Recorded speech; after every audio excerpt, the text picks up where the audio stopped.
Chhattisgarh high court की सख्ती, सरकार पर सवाल। नमस्कार, आप देख रहे हैं CGNN लाइव और मैं हूं आप सभी के साथ आयुषी। छत्तीसगढ़ हाई कोर्ट ने राज्य के सरकारी स्कूलों में शौचालयों की बदहाली और कई स्कूलों में टॉयलेट न होने को लेकर गहरी नाराजगी जताई है। कोर्ट ने इस मुद्दे को गंभीरता से लेते हुए स्वतः संज्ञान लिया और राज्य सरकार से जवाब मांगा है। मीडिया रिपोर्ट से खुलासा। दरअसल बिलासपुर के एक प्रमुख समाचार पत्र में प्रकाशित रिपोर्ट में बताया गया था कि छत्तीसगढ़ में 76वां गणतंत्र दिवस मनाने की तैयारियां जोरों पर है, लेकिन कई सरकारी स्कूलों में बुनियादी सुविधाएं तक उपलब्ध नहीं है। रिपोर्ट के मुताबिक राज्य के 150 से अधिक सरकारी स्कूलों में शौचालय नहीं है, जबकि 216 से ज्यादा स्कूलों में टॉयलेट की स्थिति बेहद ही खराब है। इसके अलावा स्कूलों में स्वच्छता की कमी के कारण छात्र छात्राओं में यूरिनल इन्फेक्शन जैसी समस्याएं भी तेजी से बढ़ रही है। हाई कोर्ट की कड़ी टिप्पणी।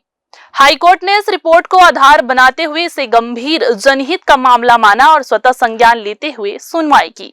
सोमवार को छत्तीसगढ़ हाई कोर्ट के मुख्य न्यायाधीश रमेश कुमार सिन्हा और न्यायाधीश रविंद्र कुमार अग्रवाल की बेंच ने इस मामले की सुनवाई की। सुनवाई के दौरान मुख्य न्यायाधीश ने राज्य सरकार के अधिवक्ता से कड़े शब्दों में पूछा, ये कितनी गलत बात है, कैसे ये हो रहा है?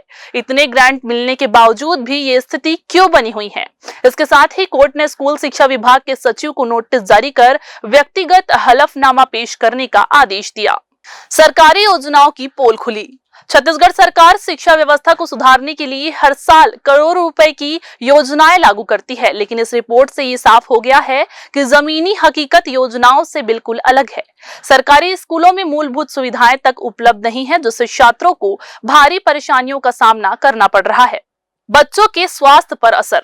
शौचालयों की अनुपलब्धता और गंदगी के कारण बच्चों में कई प्रकार की बीमारियां फैल रही है। खासतौर पर यूरिनल इन्फेक्शन जैसी समस्याएं तेजी से बढ़ रही है। ये न केवल स्वास्थ्य के लिए हानिकारक है, बल्कि लड़कियों की शिक्षा पर भी नकारात्मक प्रभाव डालता है।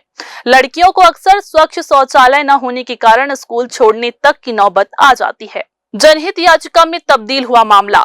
हाईकोर्ट ने इस मामले को जनहित याचिका के रूप में स्वीकार किया और इसे प्राथमिकता के आधार पर दर्ज किया। अब इस मुद्दे पर सरकार को हाईकोर्ट के समक्ष अपना जवाब प्रस्तुत करना होगा। राज्य सरकार पर बढ़ा दबाव। इस मामले को लेकर सरकार पर दबाव बढ़ गया है। कोर्ट की सख्ती के बाद अब शिक्षा विभाग को मजबूरन इस मामले में कार्रवाई करनी होगी। सरकार के लिए ये एक महत्वपूर्ण चेतावनी भी है। यदि वे इस गंभीर समस्या का समाधान नहीं करते हैं, तो आगे चलकर उन्हें और भी मुश्किलों का सामना करना पड़ सकता है। अगली सुनवाई 10 फरवरी 2025 को। हाईकोर्ट ने इस मामले की अगली सुनवाई की तारीख 10 फरवरी 2025 तय की है। इससे पहले शिक्षा विभाग के सचिव को अपना व्यक्तिगत हलफनामा पेश करना होगा, जिसमें ये स्पष्ट करना होगा कि राज्य सरकार इस गंभीर समस्या के समाधान के लिए क्या कदम उठा रही है। समस्या का समाधान क्या हो सकता है? सख्त निगरानी प्रणाली। शिक्षा विभाग को सरकारी स्कूलों में शौचालयों की स्थिति की नियमित जांच करनी होगी। बजट का सही उपयोग। केंद्र और राज्य सरकार द्वारा दी जाने वाली अनुदान राशि का सही उपयोग सुनिश्चित करना जरूरी है। स्थानीय प्रशासन की भागीदारी। जी हां, जिला स्तर पर प्रशासन को इस समस्या के समाधान के लिए जवाबदेह बनाया जाना चाहिए। बच्चों के स्वास्थ्य पर विशेष ध्यान। स्कूलों में स्वच्छता अभियान चलाकर छात्रों के स्वास्थ्य की रक्षा की जानी चाहिए। जन जागरूकता अभियान। सरकार को स्कूलों में स्वच्छता को बढ़ावा देने के लिए जागरूकता अभियान चलाना चाहिए। जी हां, छत्तीसगढ़ हाई कोर्ट की इस पहल से सरकारी तंत्र में हड़कंप मच गया है। अब ये देखना दिलचस्प होगा कि राज्य सरकार इस गंभीर मुद्दे का समाधान करने के लिए क्या कदम उठाती है। क्या शिक्षा विभाग इस दिशा में ठोस पहल करेगा या फिर ये मामला भी अन्य सरकारी रिपोर्ट्स की तरह ही सिर्फ फाइलों तक ही सीमित रहेगा? ये सवाल अब पूरे राज्य में एक चर्चा का गंभीर विषय बना हुआ है। आज के पेशकश में फिलहाल इतना ही। अगली बार फिर मौजूद होंगे किसी एक नए विषय के साथ। तब तक के लिए मुझे दीजिए इजाजत। नमस्कार।